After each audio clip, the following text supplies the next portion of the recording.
বিসমিল্লাহির রহমানির রহিম। সুপ্রিয় শিক্ষার্থীবৃন্দ, বর্ণমালা আদর্শ উচ্চ বিদ্যালয় অ্যান্ড কলেজ কর্তৃক আয়োজিত অনলাইন ক্লাসে তোমাদের সবাইকে স্বাগত জানাচ্ছি। আমি খন্দকার হামিদুল হক, দশম শ্রেণীর বিজ্ঞান শাখার পদার্থবিজ্ঞান ক্লাসে আমি উপস্থিত হয়েছি তোমাদের মাঝে। আজকে পদার্থবিজ্ঞান বিষয়ের আমাদের অধ্যায় 11 চলতরিৎ নিয়ে আমি তোমাদের সাথে আলোচনা করব। ইতিপূর্বে আমরা স্থির তড়িৎ তোমাদেরকে শ্রেণীকক্ষেই পাঠদান করেছিলাম। তো এটা হচ্ছে, এই অধ্যায়টার নাম হচ্ছে চলতরিৎ। এখন তড়িৎ প্রবাহ, এই চলতরিৎ বিষয়ে আমরা যে টপিকসগুলো নিয়ে আজকে তোমাদের মাঝে আলোচনা করব, সেখানে আছে তড়িৎ প্রবাহ, তড়িৎ চালক শক্তি, পরিবাহী, অপরিবাহী, অর্ধপরিবাহী, তড়িৎ প্রবাহের দিক, বিভব পার্থক্য এবং তড়িৎ প্রবাহের মধ্যে সম্পর্ক। শুরুতেই আসো, তড়িৎ প্রবাহটা কি, কেন প্রবাহের সৃষ্টি হয়? আমরা জানি যে এটা একটা গোলক, এটা একটা গোলক, এটাও একটা গোলক, এই দুইটা গোলক আছে। এই গোলকটার মধ্যে, এই যে গোলকটা, এটার থেকে ইলেকট্রনগুলোকে বের করে নেওয়া হয়েছে। তো ইলেকট্রন যদি বের করে নিই, আমরা জানি পদার্থ ইলেকট্রন এবং প্রোটন, এই দুইটার সমন্বয়ে একটা পরমাণুর গঠন, পরমাণু সৃষ্টি হয়। ইলেকট্রন, প্রোটন, এর মধ্যে নিউটনও আছে, কিন্তু আমাদের আহিত কণা হচ্ছে দুইটা, একটা হচ্ছে প্রোটন আর একটা হচ্ছে ইলেকট্রন। এখন পরমাণু সামগ্রিকভাবে বিদ্যুৎ নিরপেক্ষ, আধান মানে আধানলেস বা আধান নিরপেক্ষ। তো আধান নিরপেক্ষ, দেখো এই যে গোলকটা দেখাচ্ছি, এটা আধান নিরপেক্ষ। এই যে গোলকটা, এই গোলকটার মধ্যে আমরা কিছু প্লাস চিহ্ন দিতেছি। এই প্লাস চিহ্ন দিয়ে বোঝাচ্ছে যে এই গোলকটা থেকে কিছু ইলেকট্রন বের হয়ে গেছে। তো ইলেকট্রন যদি বের হয়ে যায়, তাহলে সেই জায়গাটা যে বিভব সৃষ্টি হয়, সেটাকে আমরা বলি উচ্চ বিভব। এটা উচ্চ বিভব প্রাপ্ত হয়েছে। আর এইটা দেখো, এটা আছে নিস্তড়িৎ, এটা নিস্তড়িৎ। এখন যদি কোনো পরিবাহী তার দ্বারা এটার মধ্যে যদি যুক্ত করা হয়, তাহলে দেখা যাবে কি, এখান থেকে কিছু ইলেকট্রন এখানে চলে আসবে, এখান থেকে কিছু ইলেকট্রন এখানে চলে আসবে। তো এখান থেকে যদি, এটা কিন্তু নিস্তড়িত অবস্থায় আছে, এখান থেকে যদি একটা ইলেকট্রন এখানে চলে আসে, তাহলে যেই পরমাণুটার থেকে ইলেকট্রন চলে আসলো, সেই পরমাণুটা ধনাত্মক আধানে আহিত হবে। আর ওই ইলেকট্রনটা এসে যখন এই পরমাণুটার মধ্যে অবস্থান নেবে, এই পরমাণুটার মধ্যে অবস্থান নেবে, এই পরমাণুটা তখন নিস্তড়িত হয়ে যাবে।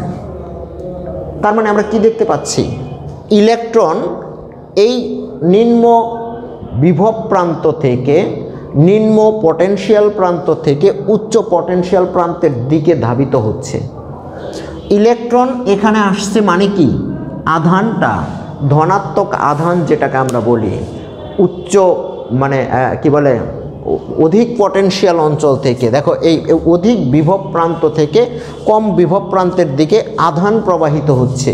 আধান বলতে আমরা এখানে ধনাত্মক আধানটা বুঝেছি। আধান প্রবাহিত হচ্ছে। তো আধানটা যে প্রবাহিত হইল, এটা কিসের মাধ্যমে প্রবাহিত হইল? আসলে কিন্তু এই ধনাত্মক আধান, যেটার বাহক হচ্ছে প্রোটন, সেই প্রোটন কিন্তু নিউক্লিয়াসের মধ্যে একটা শক্তিশালী বলে নিউটনের সাথে আবদ্ধ। সেটা কিন্তু এখান থেকে এখানে যেতে পারে নাই। কি গেছে, কি স্থানান্তরিত হয়েছে? এখানে স্থানান্তরিত হয়েছে ইলেকট্রন। এখান থেকে ইলেকট্রনটা এখানে আসছে। এখানে আসার ফলে যে পরমাণুটার মধ্যে আসছে, সেই পরমাণুটা নিস্তড়িত হয়ে গেছে, কিন্তু যে পরমাণুটা থেকে এসেছে সেই পরমাণুটা ধনাত্মক আধানে আহিত হয়েছে। তার মানে আমরা সামগ্রিকভাবে, আমরা স্বাভাবিকভাবে বুঝতেছি যে এই ধনাত্মক আধানটা এখানে স্থানান্তরিত হয়েছে। এটাই হচ্ছে আধানের প্রবাহ। আর এই আধানের প্রবাহের মাধ্যমেই আমরা বলতেছি যে তড়িৎ প্রবাহিত হচ্ছে। তাইলে তড়িৎ প্রবাহটা কি? তড়িৎ প্রবাহ হচ্ছে কোনো পরিবাহীর যে কোনো প্রস্থচ্ছেদের মধ্য দিয়ে, এই যে আমি পরিবাহীটা দিয়েছি, এটা একটা পরিবাহী, এটার যে কোনো প্রস্থচ্ছেদের মধ্য দিয়ে, প্রস্থচ্ছেদ বলতে বুঝাইছে এই যে কলমটাকে এই যে আমরা ছেদ করছি, এটা প্রস্থচ্ছেদ। এটা চিকনও হতে পারে, সরুও হতে পারে, এটা মোটাও হতে পারে। যে কোনো প্রস্থচ্ছেদের মধ্য দিয়ে একক সময়ে যে পরিমাণ আধান প্রবাহিত হয় সেটাকে তড়িৎ প্রবাহ বলে। এই তড়িৎ প্রবাহকে আমরা আই দ্বারা প্রকাশ করি, ইলেকট্রিসিটি এই আই দ্বারা প্রকাশ করি। আই ইকুয়াল টু কি? I equal to Q by T. I equal to Q by T. এখানে কিউটা কি? কিউ হচ্ছে আধান। কে বহন করে নিয়ে আসতেছে? ইলেকট্রন বহন করে নিয়ে আসতেছে। আধান বহন করে নিয়ে আসতেছে কে? ইলেকট্রন। একক সময়ে মানে 1 সেকেন্ডে যে পরিমাণ আধান এই তারের মধ্য দিয়ে প্রবাহিত হচ্ছে সেটাই হচ্ছে তড়িৎ প্রবাহ। তাহলে কিউ এর একক কি? কুলম। আর সময়ের একক হচ্ছে সেকেন্ড। তাহলে তড়িৎ প্রবাহের এককটা আমরা কি পাচ্ছি? তড়িৎ প্রবাহের এককটা পাচ্ছি আমরা coulomb second inverse. Coulomb second inverse. এটাকে আমরা আরেকটা নাম আছে, এটার এই তড়িৎ প্রবাহ আবিষ্কার করছে অ্যাম্পিয়ার। তার নাম অনুসারে এটাকে আমরা বলি কি? তড়িৎ প্রবাহের একক হচ্ছে অ্যাম্পিয়ার। তাহলে আমরা তড়িৎ প্রবাহটা পেয়ে গেলাম। এবার আসো তড়িৎ চালক শক্তি। তড়িৎ চালক শক্তি এটা কিভাবে সৃষ্টি হয়? তড়িৎ চালক শক্তিটা কি? তড়িৎ চালক শক্তি হচ্ছে দুইটা আহিত বস্তু, দুইটা গোলক আহিত বস্তু, এর মধ্যে যদি আমরা এই পরিবাহী তার দ্বারা যুক্ত করি, সঙ্গে সঙ্গে এই দুইটা কিন্তু বিভব সমান হয়ে যায়, দুইটার পটেনশিয়াল সমান হয়ে যায়। তো পটেনশিয়াল যখনই সমান হয়ে যায় তখন কিন্তু এর মধ্যে আর তড়িৎ প্রবাহ চলে না। তো তড়িৎ প্রবাহ চালানোর জন্য এমন একটা কৌশল অবলম্বন করতে হয় যাতে দুইটার মধ্যে সবসময়ই একটা বিভব পার্থক্য বজায় থাকে, পটেনশিয়াল যেন দুইটার এক না হয়। তো সেটা করার জন্য আমরা যে যান্ত্রিক কৌশল অবলম্বন করি সেটা হচ্ছে আমাদের ব্যাটারি বা জেনারেটর। এই ব্যাটারি বা জেনারেটরের দ্বারা আমরা কি করতে পারি? ব্যাটারির মধ্যে এখানে রাসায়নিক শক্তিটা ধীরে ধীরে ধীরে ধীরে ক্ষয়প্রাপ্ত হয়ে রাসায়নিক শক্তিটা পরিবর্তন হয়ে বিভব পার্থক্যটা বজায় রাখে এবং আমরা নিরবিচ্ছিন্নভাবে তড়িৎ প্রবাহ পাই। অথবা জেনারেটরের সাহায্যে দুইটা প্রান্তের মধ্যে সবসময়ই বিভব পার্থক্য বজায় রাখা হয়, ফলে আমরা কি পাই? তড়িৎ প্রবাহ পেয়ে থাকি। এখন এই জেনারেটর বা ব্যাটারি একক আধানকে এখান থেকে একক আধানকে সম্পূর্ণ বর্তনীটা ঘুরিয়ে, এটাকে যদি আমরা একটা বর্তনী বলি, একক আধানকে সম্পূর্ণ বর্তনী ঘুরিয়ে আবার এই প্রান্তে যদি নিয়ে আসে, তার মানে একক আধানকে বর্তনীর এক প্রান্ত থেকে সম্পূর্ণ বর্তনী ঘুরিয়ে আবার ওই বিন্দুতে আনতে যে পরিমাণ কাজ করে এই কোষ বা ব্যাটারি বা জেনারেটর, যে পরিমাণ কাজ করে সেটাই হচ্ছে ওই কোষের তড়িৎচালক শক্তি বা ওই ব্যাটারির তড়িৎচালক শক্তি। এটাকে আমরা কি বলি? ইএমএফ। ইএমএফ ইএমএফ ইলেকট্রোম্যাটিক ফোর্স, তড়িৎচালক শক্তি। তো এই কোষের আমরা সাধারণত যে ব্যাটারিগুলো দেখি, আমরা যে ব্যাটারিগুলো ব্যবহার করি, এগুলার এই ইএমএফ হচ্ছে 1.5 ভোল্ট।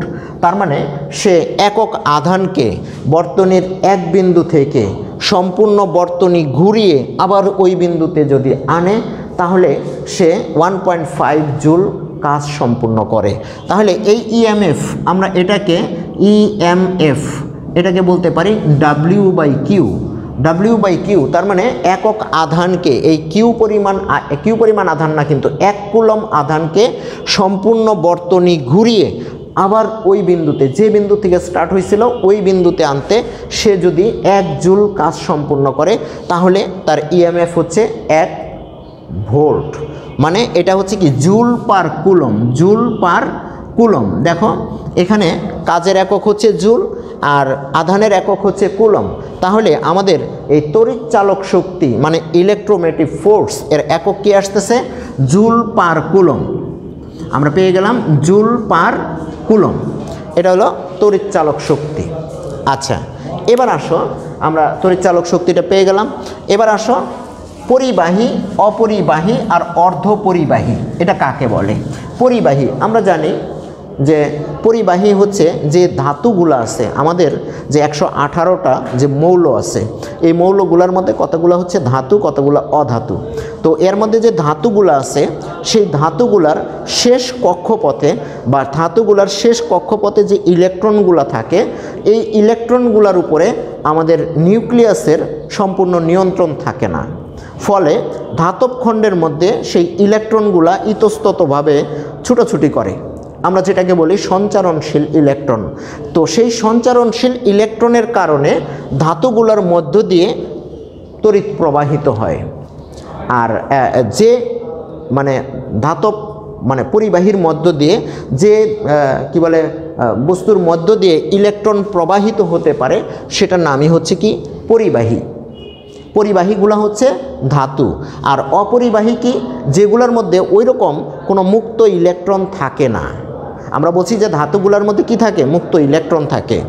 আর অধাতুগুলোর মধ্যে কি, মুক্ত ইলেকট্রন থাকে না। যেই পদার্থের মধ্যে কোনো মুক্ত ইলেকট্রন থাকে না সেটা হচ্ছে, যার মধ্যে দিয়ে তড়িৎ প্রবাহিত হতে পারে না, সেটা হচ্ছে অপরিবাহী। আর অর্ধপরিবাহী হচ্ছে কিছু পদার্থ আছে যেগুলার তাপমাত্রা বৃদ্ধি পেলে, তাপমাত্রা যদি স্বাভাবিক থাকে তাহলে সেটা পরিবাহী, আর যদি তাপমাত্রা হ্রাস করা হয় তাহলে সেটা অপরিবাহীতে পরিণত হয়, সেটা হচ্ছে অর্ধপরিবাহী। এই অর্ধপরিবাহী এর মধ্যে আবার যদি আমরা অপদ্রব্য হিসেবে কোনো পদার্থ যদি ব্যবহার করি তাহলে দেখা যায় সেটার পরিবাহিতা বৃদ্ধি পায়। যেমন সিলিকন, জার্মেনিয়াম, আমরা এগুলোকে বলি অর্ধপরিবাহী।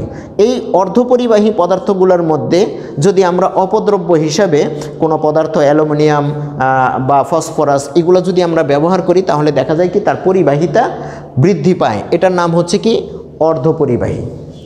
তাহলে আমরা পরিবাহী, অপরিবাহী এবং অর্ধপরিবাহী আমরা তিনটাই পেয়ে গেলাম। এবার আসো তড়িৎ প্রবাহের দিক। এইখানে আমাদের একটা মজার বিষয় আছে। আমরা বলি তড়িৎ প্রবাহ মানে হচ্ছে ইলেকট্রনের প্রবাহ।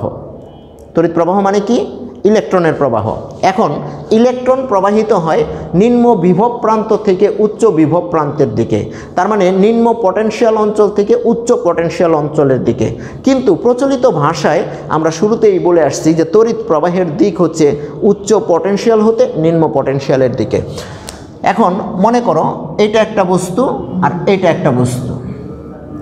এখন আমরা প্রবাহের দিকটা বের করব। প্রবাহের দিক, এটাতে আমার উচ্চ পটেনশিয়াল বিদ্যমান আর এটা হচ্ছে নিস্তড়িৎ।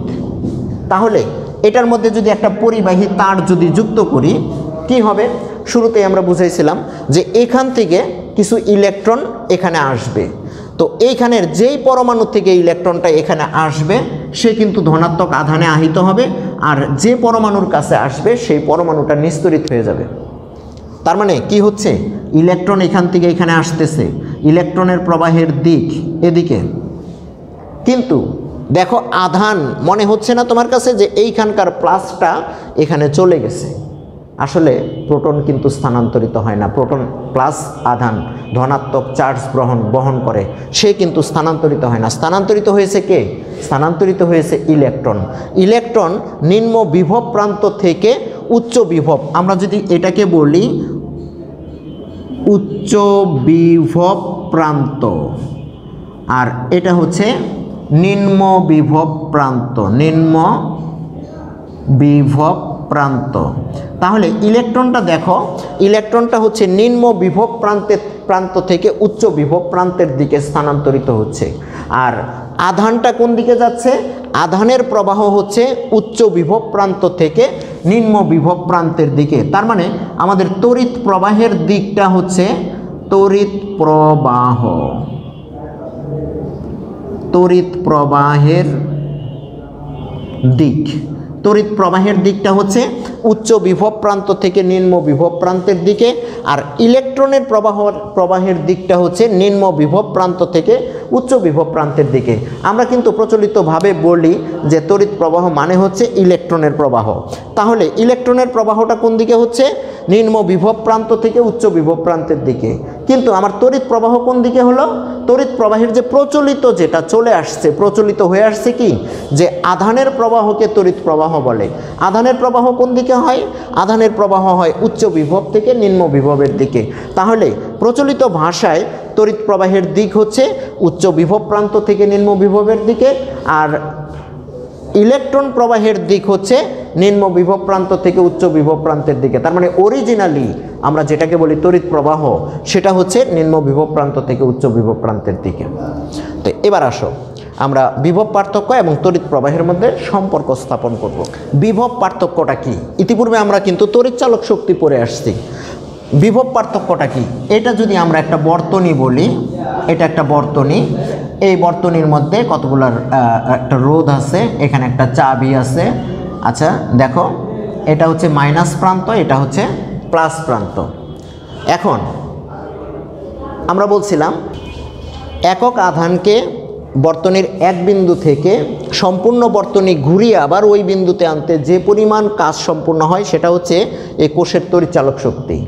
আর বর্তনীর এক বিন্দু থেকে আরেক বিন্দুতে নিতে একক আধানকে, আধানের একক কি?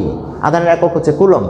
তো 1 কুলম্ব আধানকে বর্তনীর এক বিন্দু থেকে আরেক বিন্দুতে নিতে যে পরিমাণ কাজ হয় সেটা হচ্ছে বিভব পার্থক্য। ধরে নাও এই 1 কুলম্ব আধানকে বর্তনীর এই বিন্দুতে আনতে কাজ হয়েছিল 10 জুল, আর এখান থেকে এইখানে নিতে কাজ হয়েছে 15 জুল।